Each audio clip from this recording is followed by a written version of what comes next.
Hello everyone, welcome to another episode of Plenty with Sulo. Clothing partner GFlock, venue partner co-work Parkland building, camera partner Camera Hub, be tuned to Daily Mirror online.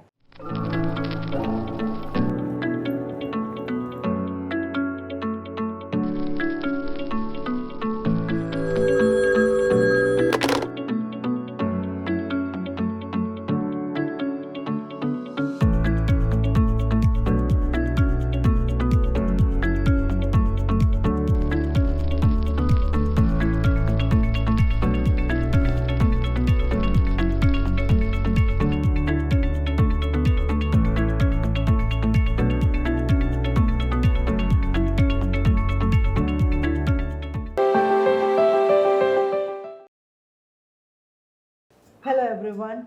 Today our guest is Bani Chandrasena, VIP Diversity Collective Lanka. Hi Bani. Hi, how are you? Good. This is just an informal discussion, right?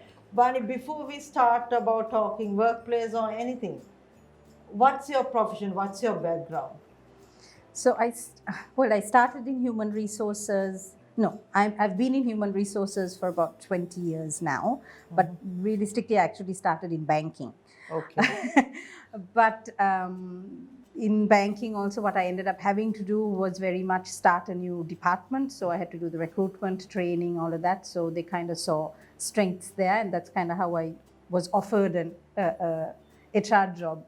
That was the time where the world was moving from personnel to HR, to be fair, in the bank. That's a good question. Actually, I wanted to ask that. But before you, why you were suddenly offered a bank? What was your education background to that? Sure. So I did accounting and tech, IT. Okay. So that's why I came in and thought banking or management training would be a cool thing. My parents thought it was cool. Because finance and HR never goes together. Exactly. But then when I got this opportunity to set up a department, hire the people, train the people, all of that, and then ANZ Grindis Bank at that point was starting the whole HR journey. My boss at that particular time, who was also a senior person who was a management trainee who had got into human resources, said, you know what, we've been practicing even though we didn't call it HR is exactly that. We figured out how to recruit people, how to train them, and we made a success of the department. So then I said, okay, I'll try it. That's kind of how I started in HR. So I was in the banking sector for a while. Then I realized I enjoyed it because I like to get things done. I think I like to work with people also. But I got a little bored after a while because I wanted to work with the different kinds of people. In other words, banking to me was white collar. Yeah. So I got into manufacturing because I wanted to get into the blue collar.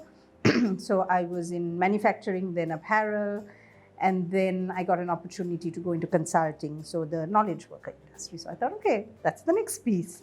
Got in there, and then I was going back and forth with a few companies, and then I got an opportunity at Millennium IT. And that was tech and knowledge. So I thought, oh, perfect. It kind of connects with my degree many moons ago.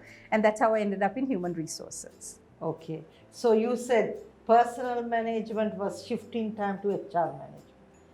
Are we really doing HR, or still that only the name has changed? In my opinion, not.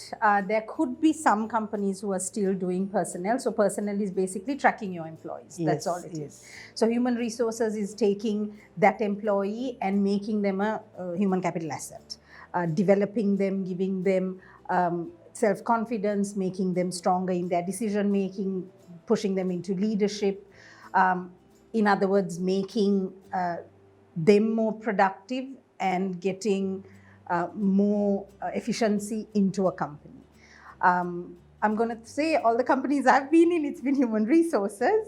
But I think it's, I hate this comment when they say I'm in human resources and I like to work with people and that's why you're in human resources, because it's a lot more than that. Yes, you have to be able to engage with people, but you have to have hard conversations with people, not just the nice conversations.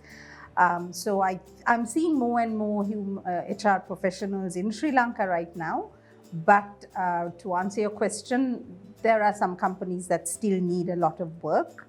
And, so So I think it's progress, definitely in the last 10, 15 years. But there's, I think, a lot more to go. Because there's a blame game coming in, right? Okay, when employees are not being paid, it's HR. When discipline is not there, it's HR. When promotion or increments are not there, it's HR. When production goes right, it's not, also HR. So it's not just working with people, right? As you said, it's a productivity also. It is. So actually what human resources really is we shouldn't be seen. We are actually training the leadership of the company to do all these things that you mentioned, because recruitment is actually, it's not me who should be recruiting the people, it's the line manager. Yeah. But helping the line manager make good choices, the right choice, no discrimination, why those things don't help their teamwork and their productivity, then developing the person towards becoming better and better. One other thing you see here is you'd recruit somebody and you want to keep them in your department till they die. Yeah. Multitasking, giving them an opportunity to grow is not there. Yeah, because it makes my life easier. Yeah. So you have to put processes in place in a company that helps the line manager realize, if I develop my person, I'm also going to gain. Because if you don't give them that incentive, obviously I'm going to keep that person because I want to make my life easier. So those are the policies human resources has to put in place so that you change the behavior of the individuals in the company, starting with the management and leadership, so that the general population also changes behavior. So the culture change, I think, is where human resources actually comes into play versus personnel. So from banking, IT, HR, then you have come to diversity. What is actually what you are talking about, this diversity? So 3 years ago, I didn't know it either. So in London Stock Exchange Group, where I am right now, I was in human resources. I was head of HR. There was this opportunity where, well, no, I think I felt I was spending too much time on work, like the story most women go through. I can't see me not working, so I have to work, but I was trying to see whether there was any sort of flexibility. Like most women, I didn't really want to ask. So I actually went to resign. And at that particular time, my boss, my head of HRBP in London, talked about this diversity and inclusion, and said, no, we can give you a part-time job if you want part-time, because I want to spend some time with my son and still work, but how do you find the balance? So then I started trying to find out what this diversity and inclusion was, and I got a lot of help from the industry, and what I realized was it is a cultural shift. It is an extension of HR because you're trying to change the mindset of people in general. It's not a company thing, it's a national thing, it's a world thing. But what we find is we are so busy locked up in your box, in the world you have grown up in, what you have seen. We have become very intolerant and unaccepting of things that are not like me. Yeah. In the tech industry, this conversation became very strong because what are we doing? Building products, providing services. And the whole idea is if you're going to build products for people who look like you, you're missing out on a lot of the rest of your consumer base. Yeah. So that's kind of how diversity, inclusion, and innovation comes into play, saying when you're building a product, if you have a good mix of people there, coming up with the idea and how best to come up with the features, the chances are you're going to make it attractive to everybody. Instead of, for example, if it's a group of men, young men who build it, the features they're going to put are going to be similar to what they would like. Yeah. Versus if you have young men, old men, women, millennials, then the chances are the features and the services that are going to come out of that is going to cater to the world. So that's where diversity and inclusion comes in. So in order to do that, so okay, for example, you have a project team and you're going to say you're going to make it diverse. So you make sure you get a mix of people. That's easy enough. You can count, you can check their ages, you can check their gender and put them in a group. The inclusion part to me is the more exciting part because what I just said, the great ideas, the differences, the nuggets of diamonds, the great ideas come if everybody is given that opportunity to share. Yeah. People listen without bias. People don't laugh at your ideas, give you a chance to speak. And that doesn't mean it's democracy. It doesn't mean, you know, everything goes. But then when all the ideas are on the table, the person who makes the decision has more options to pick from. So that's where inclusion comes in. So if it's in a company, it's all about making sure that you let the others feel like they have a voice, they have an opportunity to speak. It's not always your voice. And the company also has an opportunity to pick more suggestions and... Correct. So that's the value. If you let people be themselves, their different crazy ideas will come to the table for you to pick from. And, you know, when it comes to, when you're thinking of any project, even organizing an event, there could be so many things that can go wrong. If you're only looking at it from one point of view, you're only going to come up with some problems.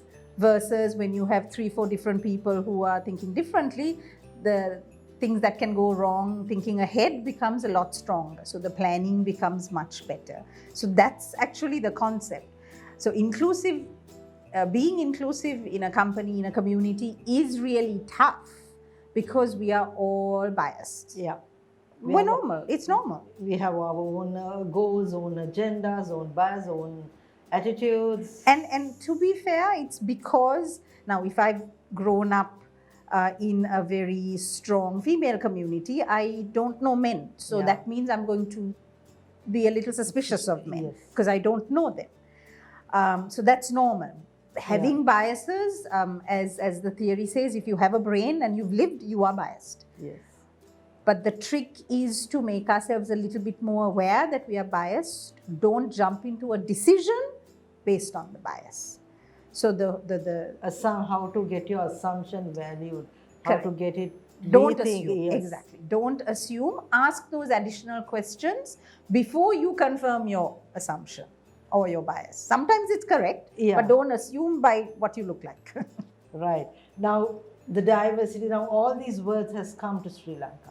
Yes, right? Slowly coming. Slowly coming in, and we are grabbing it and we are talking about it and the forums are built, right? But still, are the workplaces the happiest place on earth? I would say, like, you know, yes, sometimes, but other employees feel they are accepted, or this is just another job, or the safe environment, is it there in workplace? So it is a transition, and if we are going to try and create the culture that we're talking about, which is being more inclusive, I think you have to tackle it from both sides. And what I mean by both sides is you have to tackle it from top down, as in leadership need to believe it. They shouldn't just be saying it. It can't be lip service. So there has to be training there, making them accountable. And these are new concepts, so you can't assume everybody knows, and make it open, because a lot of the times what happens is I think it's the wrong thing to say, so I'm just going to shut up, even though I disagree with it totally. The approach I've always taken is, if you disagree, let's talk about it. You have a right to disagree, your experiences are fair, but let's talk about it, because at least I can tell you why I'm saying try it this way. So the passive aggressors to me are the most important group that you have to get into the conversation. The other half for me that is as important, but equally not one-sided, is the underrepresented group, whether it be women or people with disability or LGBT community or whatever it is. Because sometimes when you talk about diversity, we just hand it over to that group and expect them to run the whole show. They do have to take responsibility, because especially when it comes to women, and I'm talking from my experience in Diversity Collective with LSCG, lots of people will come up with what the problems are, but they want somebody else to solve it. Yes. Yeah. So you have to empower them, you have to encourage them to have a voice, because now they've been trained to be quiet, be perfect, say the right thing. So you do have to encourage them and get them over that hurdle. So the underrepresented group, in this case, if we're talking about women, you do have to encourage them, support them, hear their voices, come up with suggestions from them instead of everybody else coming up with solutions that would work for them. So person who bring up the issue should be able to give the solution also, Suggestions, so yeah. that whoever is listening, the manager can help them to make it execute the solution. And also you're giving them a voice. That's the self-confidence, Okay. or that's what you have not done, no? Because they've been there but quiet or not there at all. Yeah. So this traditional thing about, okay, we want gender stuff and let's put some policies, but don't talk to the women about what the policies that need to come in. But the second half for me, which is harder, which is the part that I'm getting involved in a lot more right now through DCLK, and even in LSCG, is getting everybody else involved. In other words, getting the men involved. So the diversity also has become a women thing? No, so when you say diversity, you have, if you look at the population, let's say you look at the population in our company, we have 32% women. Yeah. The rest of it are men. You have, I think, less than 1% people with disability. So the point that we look at is, look at the population outside. That population should be represented in the company. That population should be represented in leadership.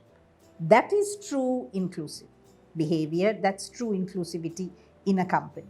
So it's not, I'm saying it has to be 50-50, but if the population outside is 50-50, the right balance in here should be 50-50 also, because you're going to assume the normal statistics play.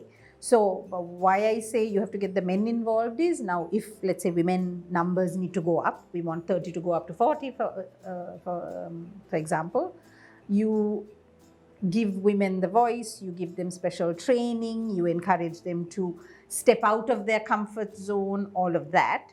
But then you also have to encourage the men to realize, is your team balanced? For example, if the HOD is a man, is your team balanced? Do you think you'll get better results from your team if you have a more balanced team? And in the tech space, now I've had this conversation many times with the guys, and especially in software development, they're like, Bani, I do need women in my team because the way they look at code and how they respond to problems are very different to how men respond to it. But we need to find them. There aren't enough. So if they believe it, then it becomes a lot easier when, for example, recruitment gives opportunities or candidates that are women. But in human resources, one of the things we have to do is push those boundaries a little bit. Have you tried, is it something that HR needs to do? In other words, recruitment has to give a better candidate pool. Or I've tried and no, every woman I've spoken to doesn't want to do this kind of work, so that worries me. So, different stories. There is no one answer. Like leadership, it's messy. It's not this clean policy that says you can have this. If that's what you're looking for, then diversity, inclusion, even HR doesn't work. So since you mentioned policies, I'm going to come for policies. No. Right? Many companies has policies, right? Then they say, you make policies, you communicate it, and then you make action. Actually, making policies itself, will you get a happy employee and happy employee? The world now loves policy on the wall. This is like the vision mission statement. It's on the wall, but nobody believes it. For me, the policy is a guideline. We don't even call them policies at LSCG. We call them guidelines because it is something everybody needs to know. So if you do come up with some guidelines, and a lot of our guidelines now are suggestions are coming through what we call the inclusion networks. Okay. So in LSCG, we have a women-inspired network, which is encouraging not women only, women and allies, as we call. Even men who think the visibility of women needs to be more. We're losing out by not having more women involved. For them to have a safe space to talk about what things need to change. For example, is our maternity leave policy good enough? Do we need to have more benefits? And they come up with suggestions so that we actually review those suggestions and improve it. So when you create it like that, what you're doing is starting a dialogue. You're having a better dialogue and using that dialogue to change a code of conduct, how you behave. So the document should be the last thing, because you're living it, you're breathing it, and then you document it so that you don't forget it. But I know we tend to do it the other way around. We write the policy and hope that through osmosis everybody will get it. So that's what has happened. So all these policies are now, there's a trending topic, workplace harassment, Yeah. right? And people think it happens only for women, right? I always say employees has no gender, employers has no gender. Workplace harassment can be happen to employer too, can be happen to employee too, right? So what's your view about this harassment? Do we need laws? Do we just work on policies? Or it has to be a behavioral, cultural, or attitude change? You do need the law eventually when something goes wrong, because you have to fall back on something. But I don't think laws are going to solve the culture problem. For me, the culture problem is, people being kinder, people being more accepting, people not being afraid. Because a lot of the times you behave like that because you don't know the other side and you are afraid and you don't want to connect. I think it has to go into education, it has to go into how Sri Lanka looks at things and how much more accepting we have to be of each other. We are so good at judging people, Labeling people. Exactly. So that's why I'm saying it's a mindset. So it's really difficult to talk about diversity and inclusion in the workplace when you have come from a boys' school and, St. Thomas's is better than Royal, is better than LC, better than Bishops. I mean, all of that is already, you have to kind of clean up all of that. So it is a long game. It is not something I'm not going to see change overnight, but I think it's the right way to go. I think people are happier when they can be open about what they have to say. I can have an opinion and I might say something to offend you, but I think the right culture is I want to reach out, so I'm going to try. I might not know what I'm saying and I might offend you, but if I teach you also to say, that is offensive, I don't appreciate it, I apologize and you accept my apology. That to me is the right culture. That's inclusion. Where, we're not perfect, we will make mistakes, but we will get along and we are curious enough to want to know you. Not like, oh, I don't know, she doesn't look like me, she doesn't think like me, so I don't want to do anything, not to have anything to do with her. Accept and respect matters. Yeah, mutual respect. That matters. So that you're talking about the mental harassment, which a lot of employees. And my question, because you're coming from HR background also, I want to, we complain so much of millennials. But they bring a lot of values which we do not have, which we are speaking about this inclusivity. But who is complaining about millennials? Many of the HR people are talking about they are not staying, they are not happy, and all that. But they bring a lot of values. Do you think that corporates should change the way they look at millennials and give them a chance? They will not retain like us. They will not be going to be there for 5 to 10 years and say, this is where I started and I'm going to retire. No, they are not. They have very clear objectives and they just wanted to be happy. They feel that they have enough time and they think that world is there for them. They are not looking at only one company, only in Sri Lanka they can survive. So you're right. It's being open to the fact that the millennial or the younger generation thinks differently. The world has changed from when I was in school, so they have evolved to be that because of what they have been surrounded with. Yeah. It could be even us as parents who have been kind of giving them too much. But what I'm saying is their experiences are different to my experiences. The problem that you talk about is when managers think of how I came to this position and think that everybody else has to go through the same path to come to that position. My team, part of my team, right now I have just one person in diversity, inclusion and well-being, is a millennial. She was an intern who is doing a phenomenal job. Because she does things differently, I know what I want to get out from, let's say, a project. I explain that to her, but I let her figure out how to do it. I don't tell her what to do.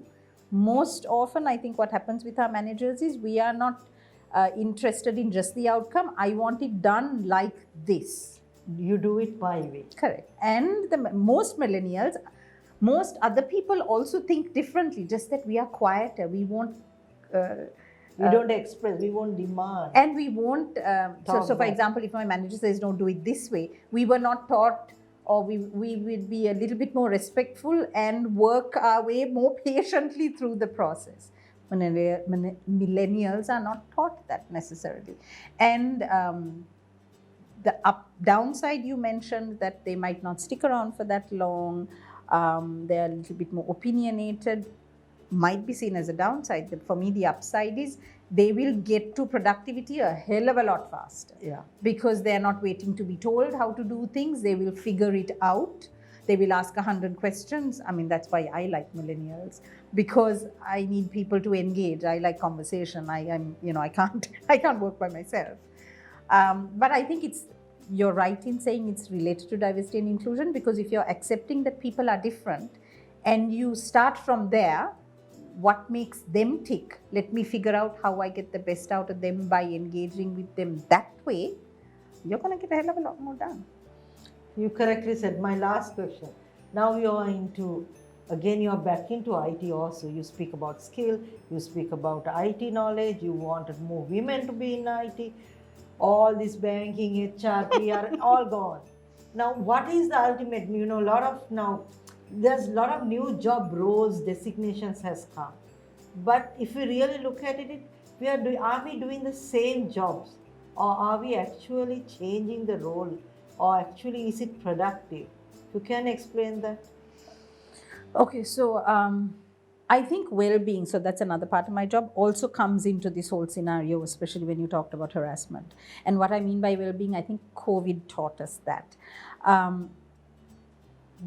So I think one of the most important aspects, attitudes, competencies that is needed in the future is resilience. Maybe it's tech, maybe it's not, but disruption is there. So when you asked what is the ultimate goal, I think there is no ultimate goal. It's going to continue to change. That's why I'm saying resilience is important, because you can adapt, in other words. Whatever comes, and COVID taught us, we don't know what to expect, what will come. So being able to keep your head on straight when the world is in chaos around you, and be able to find your way through that, I think is the most important skill that you have to, if you have it, great. If not, how do you develop it? How do you nurture it? So in HR, that is what we're trying to do with our employees. And that's why well-being comes into play, because many things can make you uncomfortable, kind of can throw you off your game. I can't structure the whole world so that people will do well in wherever they are. The only thing I can do is help them be stronger, so that whatever comes their way, they know how to cope with it. Now, I think sometimes coping means some need a little bit of time off, some don't. Some need to do it with people, some want to go into their shell by themselves.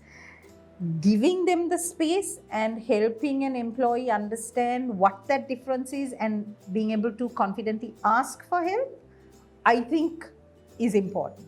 So giving the self-confidence, and then being able to almost throw them into different scenarios so that they become a little bit more adaptable, which is what I do with my son. I try to make sure that he doesn't have one simple, easy life. I throw as many curveballs as I can, because I think that's the way you make them more resilient. Resilience matters, and also diversity matters, and also respect and accept matters. For sure. Mutual respect is so important.